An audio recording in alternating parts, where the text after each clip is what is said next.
Bonjour à tous et bienvenue dans cette nouvelle leçon de CSS. Aujourd'hui, nous allons voir les Media Queries. Il y a quelques années, quand un développeur créait un site web, il savait d'avance que celui-ci sera consulté sur l'écran d'un ordinateur. Un écran aussi large le persuadait d'être plus créatif et présenter ainsi le contenu d'une manière de plus en plus originale. On trouvait alors des pages constituées d'un entrelacement fabuleux d'images et d'arrière-plans, et des fois même un petit contenu texte au milieu d'une page digne d'une aquarelle. La plupart de ces pages étaient créées à l'aide de tableaux HTML ou de divs flottantes ou positionnées. En ce moment, pour consulter une page web, la large écran d'un ordinateur ne fait plus l'unanimité, car d'autres supports ont gagné du terrain, comme les smartphones, les tablettes, les smart TV, etc. Alors, hors de question de concevoir une page web comme on le faisait avant, car il faut que celle-ci s'adapte à ces différents supports en offrant une consultation confortable et ergonomique à l'utilisateur, quel que soit l'appareil dont il se sert pour se rendre sur notre site web. Une page adaptative à tous ces supports de navigation est dite responsive, d'où le nom du responsive design, qui est largement utilisé au milieu des intégrateurs et web designers. Il existe plusieurs techniques qui permettent de rendre une page adaptative au support. Celle utilisée en CSS s'appelle les Media Queries. Les Media Queries aux requêtes médias permettent de spécifier les styles CSS qui s'exécutent si une condition est satisfaite. À la base, seul le type de support constitue la condition à satisfaire, comme l'écran d'un ordinateur, TV, smartphone, projecteur, etc. Mais ces conditions se sont étendues pour couvrir d'autres aspects comme les dimensions du navigateur ou de l'écran, l'orientation de celui-ci, le format de l'afficheur, etc. Mais en général, c'est la définition de l'écran ou les dimensions du navigateur qui est le plus considéré pour décider du style CSS qu'il faut appliquer. Jetons un coup d'œil sur la page suivante. Il s'agit d'une page responsive, c'est-à-dire qui s'adapte aux différents supports de navigation. Par exemple, ici c'est l'aperçu sur un navigateur avec un écran large. Si je redimensionne le navigateur, alors on constate que l'affichage change aussitôt. Par exemple, le menu ici est devenu rétractable. Il y a d'autres points qui vont changer par la suite. Là, par exemple, cet alignement qui est horizontal, avec une largeur encore plus petite, ça devient vertical afin d'accueillir tous les éléments. Et tout en bas de page, nous avons par exemple le logo et le menu qui est en bas. Si je réduis encore davantage, le logo disparaît pour laisser place au texte qui est le plus important. Alors cette page, elle est responsive et c'est fait avec des Media Queries. Regardons le code HTML suivant. Il s'agit du code que nous avons déjà fait dans la leçon consacrée aux transitions CSS. L'objectif, c'était en fait de créer un menu accordéon. Alors c'est le même contenu HTML qui a été repris, avec le même style CSS que nous avons fait l'autre jour. Quand j'exécute pour voir le résultat sur le navigateur, ça va ressembler à ceci. Bon, c'est un menu accordéon horizontal. On va procéder à certaines modifications pour étaler le menu sur la page entière pour ne pas laisser cette place-là. Alors on va appliquer les flexbox sur le conteneur. Ici le conteneur c'est nav. Alors il suffit d'aller ici et mettre nav display flex. On va aussi agrandir la largeur des menus, par exemple 400 pixels, pour assurer l'étalement sur la ligne entière. Donc, quand j'exécute, bon, on aura le menu qui ressemble à ceci. Bien sûr, donc il y a un effet qui a changé légèrement parce que ici, par défaut, la valeur de line item c'est stretch. Alors je vais la changer aussi. Line item, je vais mettre plutôt la valeur flex start.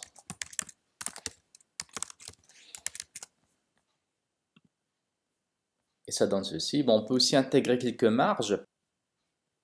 Alors là, je vais mettre bon, plutôt sur le 1, mettre margin. Par exemple 2 pixels. Et ça donne cet effet à la fin. Voilà. Maintenant, l'objectif, c'est quoi? C'est que quand je redimensionne le navigateur, ça veut dire quand je vais atteindre une certaine largeur, il faut que le menu devienne vertical. Ça veut dire le menu accordéon vertical plutôt qu'horizontal, afin que l'affichage soit confortable. Parce que regardez ici, il y a une barre de défilement qui s'affiche et qui altère un petit peu l'affichage de la page. Alors on va rendre la page comme elle était. Maintenant, ce qu'on va faire, c'est ajouter une règle média. Bon, tout d'abord, sachez qu'il y a plusieurs manières d'appliquer les Media Queries en CSS. La plus basique d'ailleurs, mais bien sûr la moins recommandée, c'est de copier cette ligne et l'appliquer une deuxième fois. Bon, maintenant, imaginez que vous disposez de deux feuilles de style, une qui s'appelle style1.css et une autre qui s'appelle style2.css. On va tout simplement dire au navigateur d'exécuter style1.css si le support utilisé est un écran.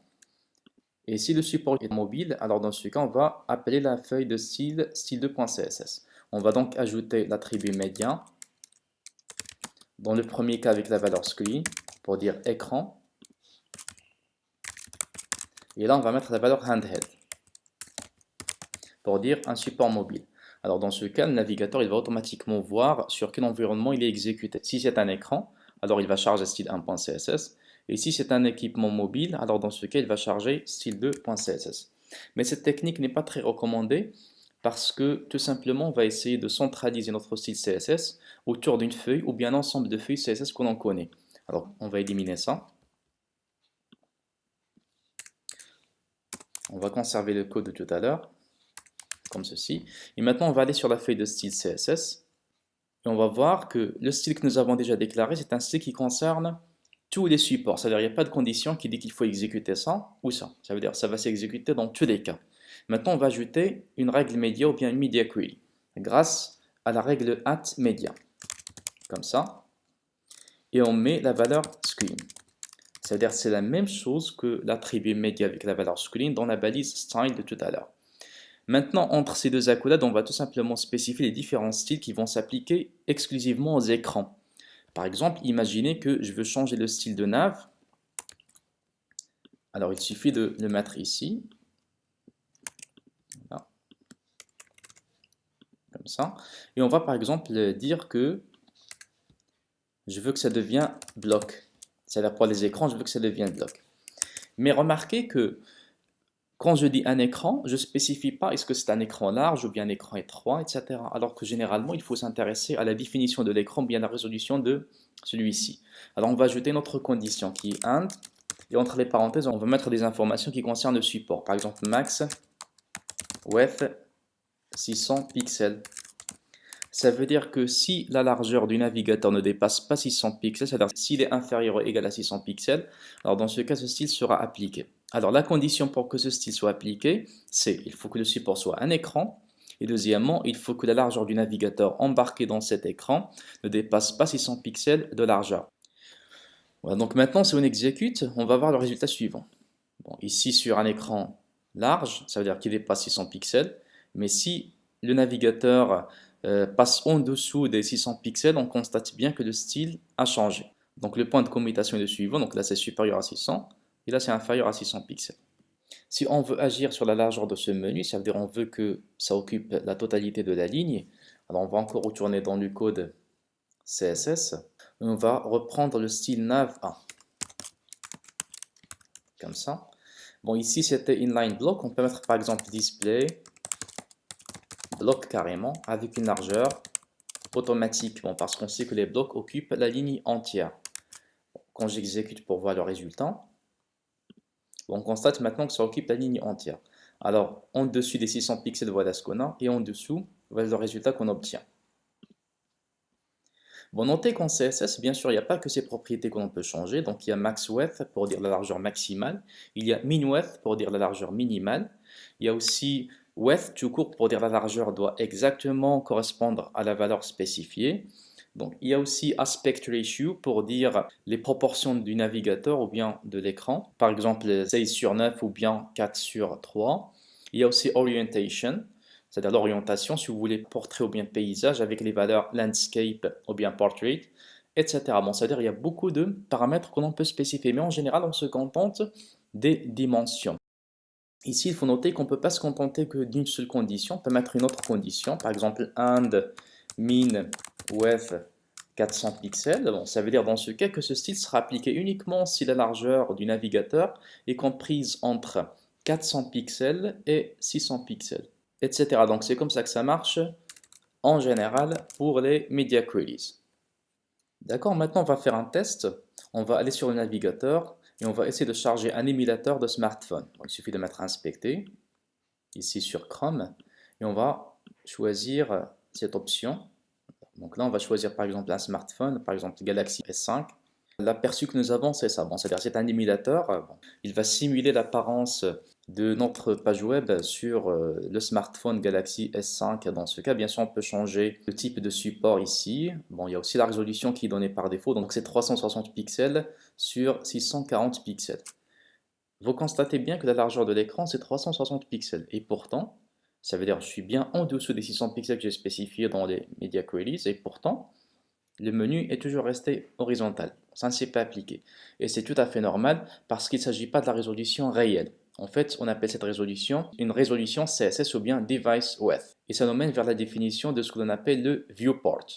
Alors, le viewport est l'espace exploitable par les navigateurs.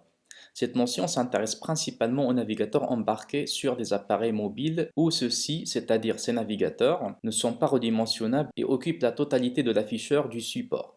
Par défaut, le viewport, à savoir la largeur et la hauteur, mais principalement la largeur, a été défini sur les navigateurs afin que ceux-ci puissent faire entrer une page web entière quelle que soit sa largeur. C'est-à-dire qu'aussi large soit la page, elle sera affichée en entier sans laisser apparaître les barres de défilement horizontales. Bien entendu, les textes et les autres éléments seront tellement petits qu'il faudrait zoomer afin de pouvoir les distinguer. En réalité, c'est ce viewport qui est utilisé par défaut par les navigateurs afin qu'ils affichent une page web, même si celle-ci est responsive. Heureusement, les constructeurs des appareils mobiles ont aussi prévu une autre définition de l'écran, autre que la définition réelle et de viewport par défaut. Cette définition s'appelle la résolution CSS ou Device Width. Pour un Galaxy S5 par exemple, la largeur CSS prévue par le constructeur est 360 pixels. Tout ce qu'il faut faire maintenant, c'est demander au navigateur d'utiliser la résolution CSS, dite Device Width, comme valeur du viewport pour consulter notre page web. Pour faire ceci, on utilise la balise meta suivante. On va aller dans le code HTML et on va ajouter la balise meta name comme valeur viewport. Et comme contenu, bien content, on va mettre width, c'est-à-dire la largeur, égale device width. Dans ce cas, cette balise meta, il communique avec le navigateur. Il lui demande tout simplement d'utiliser la largeur CSS du support, ce qu'on appelle device width, plutôt que le viewport par défaut ou bien la résolution réelle embarquée par ce support. Bon, maintenant, quand j'exécute pour voir le résultat, on constate bien que le menu est devenu vertical. Alors c'est de cette manière qu'il faut procéder. Toujours quand vous voulez rendre une page responsive, il faut appliquer les Media Queries sur la feuille ou bien les feuilles de style que vous avez utilisées. Et aussi, il faut déclarer la balise meta viewport comme ça. Voilà, maintenant je crois que vous avez compris le principe de responsive design à l'aide des Media Queries en CSS. Il suffit d'appliquer ceci partout, ça veut dire sur tous les éléments que vous voulez qu'ils changent d'apparence en passant d'un dispositif à un autre, et ça devrait marcher. Merci pour votre attention et à la vidéo prochaine.